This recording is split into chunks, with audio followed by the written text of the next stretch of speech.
bicara tentang substansi study tour, jadi kalau secara pemaknaan study tour sebetulnya sangat perlu ya kalau bicara belajar mah sebetulnya.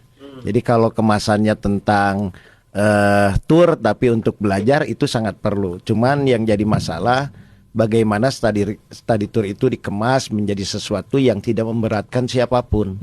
Nah, kalau bicara tentang tidak memberatkan siapapun, artinya sebetulnya pihak sekolah harus mengambil langkah tentang apa sih tujuan dari diadakannya study tour begitu. Tujuannya. Ya, kemudian yang kedua, bagaimana efektivitas study tour itu. Yang ketiga, mengukur tentang kadar kemampuan orang tua. Karena tadi seperti yang Kak Eri sampaikan, kalau kita punya anak dan sekolah, kemudian sekolah itu mengadakan kegiatan study tour, ya secara psikologis kan sebetulnya anak menjadi menjadi seorang yang emang harus idealnya harus ikut. Yeah. Karena lihat temannya ikut, kemudian kita juga sebagai seorang tua kan, aduh piraku ai batur ngilu budak urang teh gitu kan seperti itu.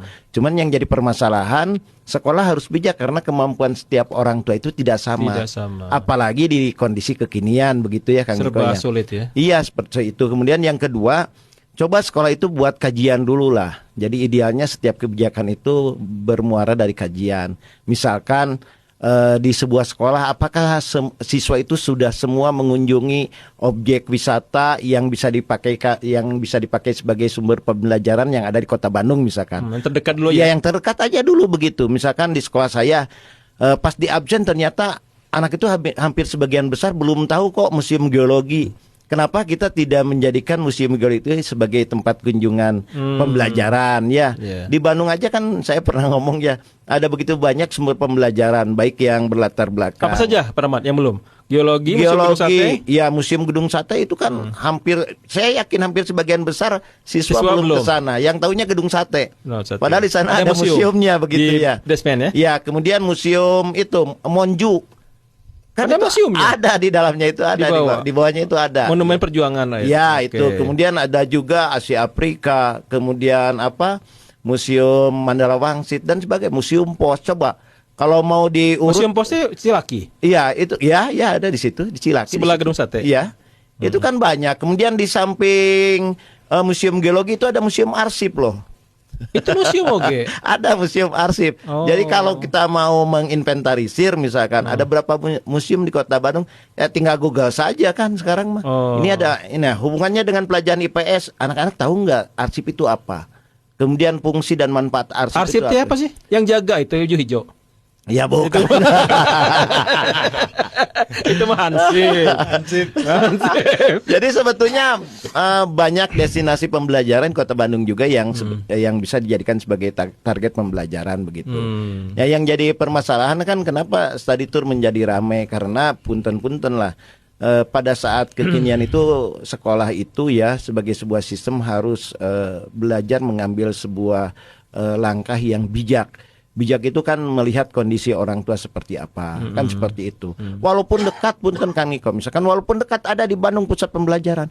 Kalau sekiranya orang tua menjadi terbebani dengan pembelajaran itu, ya misalkan keluar, ya udah nggak usah dipilih.